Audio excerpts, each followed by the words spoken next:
Isso aí, pessoal, vamos continuar? Vamos lá. Vou começar aqui nesse vídeo falando para vocês sobre pontos de similitude entre o contrato de comodato e o de mútuo, tá? Primeiro ponto importantíssimo que eu preciso que vocês entendam bem. Esses dois contratos, a doutrina os intitula como contratos unilaterais. Mas aí vocês poderiam já pensar, né, questionar, falar, mas professora, eu já ouvi isso de outros professores, ou você mesmo já falou em sala de aula, que quando a gente está tratando de relação obrigacional, quando a gente está tratando de contrato, necessariamente a gente está falando de negócio jurídico bilateral. Eu até passei um conceito para vocês de contrato assim que começa, né? É negócio jurídico bilateral. E tá certíssimo, é de fato negócio jurídico bilateral. Mas agora você vem falar que comodato é contrato unilateral? Qual a diferença, né? O que tá de errado nessas falas? Prestem atenção. Quando a gente diz que contrato é sempre negócio jurídico bilateral, nós estamos nos referindo ao momento de formação do vínculo jurídico. Vocês se lembram, né, daquela fita que une as duas partes. Para que haja contrato, seja ele qual for, nós temos que ter duas partes manifestando vontade para que o negócio jurídico se forme, ou seja, para a formação do negócio jurídico a gente precisa da bilateralidade, da manifestação de vontade de ao menos duas partes. E por que eu estou falando aqui que comodato e mútuo são contratos unilaterais? Eles são unilaterais não quanto ao momento de formação do contrato, mas quanto às obrigações que as partes assumem. Vocês poderiam me questionar e falar assim, mas professora, todo contrato, será que ele é bilateral para a sua formação? Eu digo sim, todos são. Aí você poderia exemplificar, falar, mas e a doação, né? A doação também é contrato bilateral. Para que ela se forme, necessariamente a gente precisa da manifestação de vontade das duas partes. Vou dar um exemplo, vocês vão entender bem. Imaginem que eu tenho um carro velho aqui na minha garagem, cheio de multas, que o valor que ele tem de multas para pagar já até ultrapassa o próprio valor do bem. E eu falo, quer saber? Eu não vou pagar essas multas, não. Eu vou doar esse bem para o meu cunhado, né? E ele que fique lá com essas multas para pagar, que já tem um valor até maior do que o custo do valor do carro. Eu não quero mais esse carro, não vou arcar com essas dívidas dele. Então, eu vou fazer essa doação para o meu cunhado, certo?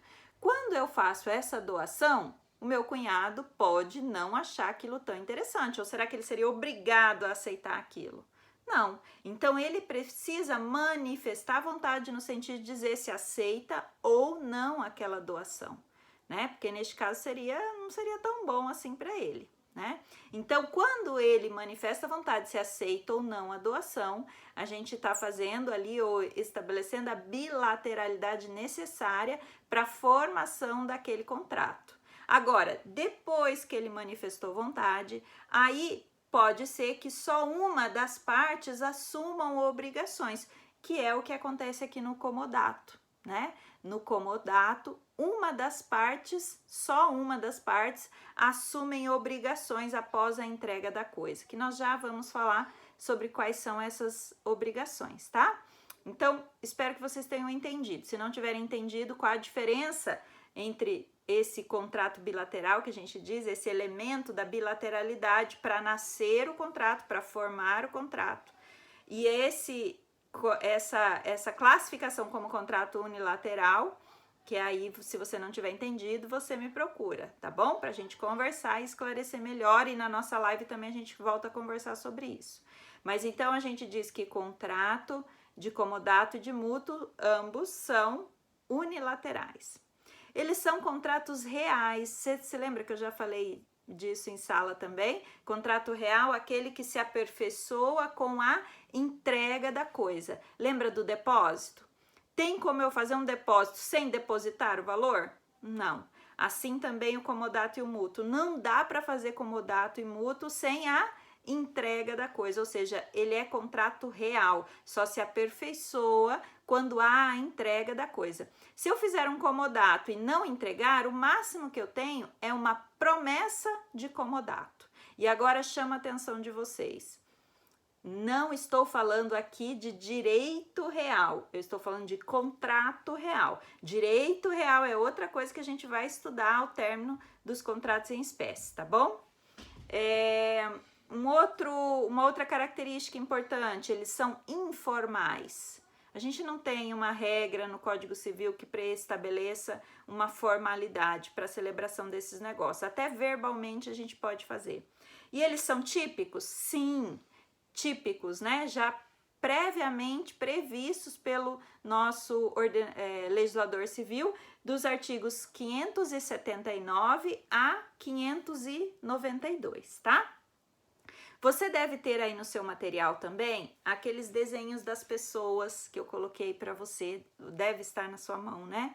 Lá você identifica o nome dessas partes, componentes do contrato de comodato. No caso específico do comodato, a gente tem de um lado o comodante, que é aquele que é o dono da coisa, que tem a coisa sob seu poder e que vai passar a coisa para outra parte, que aqui no comodato se chama comodatário, quem recebe a coisa, quem recebe a posse da coisa para poder usar o bem e depois devolvê-lo, tá?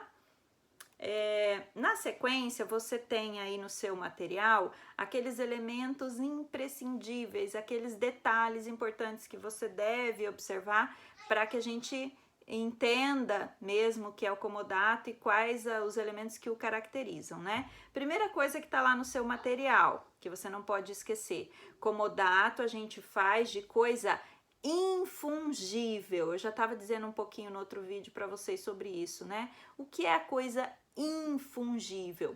Eu sempre digo para os meus alunos lembrarem de uma outra palavrinha que eu acho que fica mais fácil de memorizar. Coisa infungível eu associo com coisa insubstituível.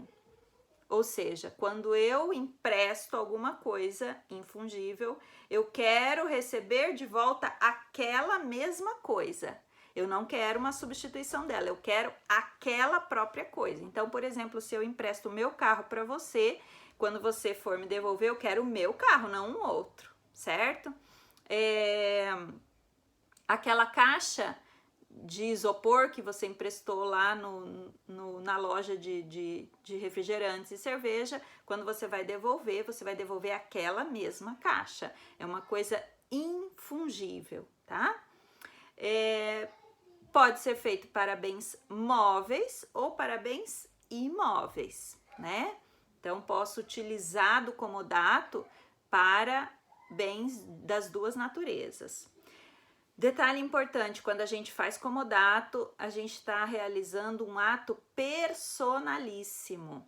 Significa que se uma das partes vem a falecer, esses direitos não se estenderão para os seus herdeiros. É ato personalíssimo.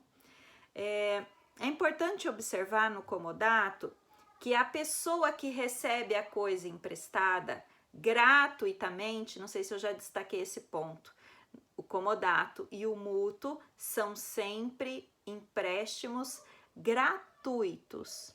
E por que não, com uma exceção, deixa eu já lembrar de uma exceção que vem lá do mútuo, tá? Quando a gente estudar mútuo, a gente vai ver que tem uma exceção que pode ser onerosa, mas a regra é comodato e mútuo são contratos gratuitos, né? E aqui falando especificamente do comodato, por que é que o comodato é gratuito? Se ele fosse oneroso, o que aconteceria com esse contrato? Você já pensou sobre isso? Eu sei aí que vocês devem estar me respondendo, né? Os alunos aí devem estar. Givanildo, tô ouvindo vocês. Não tô gostando de dar aula assim, sozinha. Tô imaginando vocês aqui comigo, né? Prestem atenção. Se esse contrato fosse oneroso, descaracterizaria esse contrato e a gente passaria a ter um aluguel, por exemplo, que é um outro contrato, um outro tipo de contrato, não é? Quando eu empresto para alguém na expectativa de receber algum valor em troca, eu estou fazendo um aluguel, não um comodato. Então, o comodato, ele por sua natureza, ele é gratuito, tá? Bom, e o que então que esse comodatário recebe? Ele recebe a posse daquele bem. Ele passa a ser possuidor. Quando a gente for estudar os direitos reais, nós vamos estudar com profundidade, talvez umas 3 ou 4 aulas, o que é a posse, né? Por ora, entendam que essa situação de fato, né? Eu tenho sob o meu poder, né? Está comigo. Isso é uma posse. Essa posse, ela é chamada de posse de boa-fé desse comodatário, né? Ele tem a posse de boa-fé, enquanto este contrato de comodato é válido, está na sua vigência. Então, a gente pode estabelecer um contrato de comodato por um certo período, um prazo pré-estabelecido. Ou não, às vezes a gente não estabelece prazo e esse contrato vai ter sua vigência até que ele atinja a sua finalidade. Por exemplo, você me emprestou uma cadeira de rodas para que eu use porque eu estou com a perna quebrada. Então, logo eu volte a andar, eu preciso da cadeira de rodas? Não mais, então o nosso comodato estaria extinto, tá? Mas o que é importante desse momento da extinção, né? Acontece que a partir do momento da extinção deste contrato, ou seja, que eu não tenho mais ali o direito de permanecer na posse da coisa, a minha posse muda de qualidade, ela não passa mais a ser uma posse de boa-fé. Enquanto eu estou dentro da validade do meu contrato de comodato, a minha posse é uma posse de boa-fé. Agora, quando passou a vigência desse prazo, ou passou a vigência da finalidade, para que nós fizemos o comodato, a minha posse muda de qualidade, né? E isso gera alguns efeitos neste contrato. E aqui no comodato, a gente tem um efeito bem importante. Quando passou o prazo da pessoa continuar na posse da coisa, o próprio legislador nos diz que essa posse poderia implicar na cobrança de aluguéis. Então, se até ali era um contrato gratuito, até dia 10 você tinha que me entregar a cadeira de rodas, você tinha que me entregar a caixa de isopor, né? Você não me entrega, a partir dali passa a ser possível a cobrança de um valor, não como se eu estivesse transmutando o contrato num contrato de aluguel, mas a título de sanção mesmo, uma punição por você não estar cumprindo aquela cláusula contratual e por a sua posse não ser mais uma posse de boa-fé. O legislador, ele pune severamente a má-fé das pessoas, né? E esse é um dos exemplos, tá? Então, há a possibilidade de cobrança de aluguéis. Uma outra coisa que é super importante, vocês se lembram que a solidariedade nos negócios jurídicos nunca é presumida, né? Só ocorre solidariedade no negócio jurídico quando a lei assim determina ou quando as partes estabelecem no negócio jurídico. Aqui no comodato a gente tem um caso de solidariedade por determinação legal. O legislador nos diz que quando houver mais que um comodatário, ou seja, mais que uma pessoa que pegou o bem emprestado, elas serão responsáveis solidariamente por aquele bem, tá? E outra coisa que é importante, a partir do momento que a pessoa entrega, né, o bem em empréstimo, a responsabilidade sobre aquele bem vai totalmente para as mãos do comodatário. Lembra que a gente viu isso lá nos pactos adjetos, na venda a contento? Que eu falei, olha, o efeito do pacto adjeto é equiparado ao efeito do comodato? Era isso, né? No comodato, quando eu entrego bem, a responsabilidade sobre ele está totalmente nas mãos do comodatário. Então, se algo vier a acontecer com o bem, se a coisa se perde, quem deve restituir, quem vai perder a coisa e ter que indenizar é o comodatário, tudo bem? Ainda que ele ainda não tenha propriedade da coisa, tá bom?